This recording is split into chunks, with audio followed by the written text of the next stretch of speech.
We're based out of Fuquay-Varina, North Carolina, which is between Raleigh and Fort Bragg.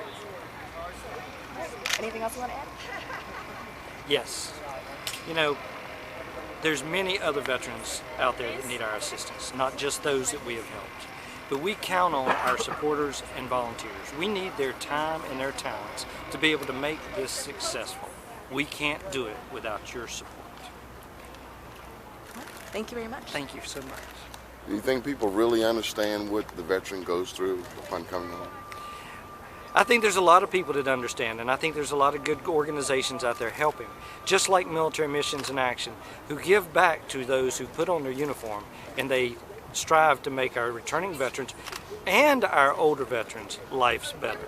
I mean, but suicide, that's a reality for a lot of veterans coming home, and something you have to help these soldiers deal with. Through our Homes for Healing program, we offer assistance to those suffering from traumatic brain injury and post-traumatic stress disorder. And what we do is we go in and we do home modifications and repairs for them so they don't have to focus on that repair and they can focus on the healing process instead. What is the greatest sense of fulfillment that you get?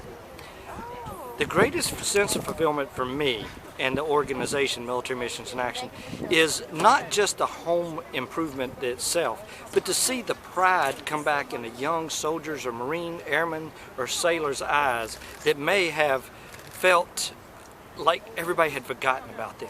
And to see them go from locking themselves in a shed behind a building to going out now and volunteering to help other people that were in the same situation he was in, that is probably the most rewarding thing for me. Last question, just one of your soldiers that you would brag about, a success story, just one.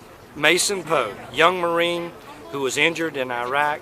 When he returned, they told him he would never walk, he would never have children. He spent 1.5 years in a wheelchair. 32 surgeries later, he walked his wife down the aisle. His little girl is 4.5 years old.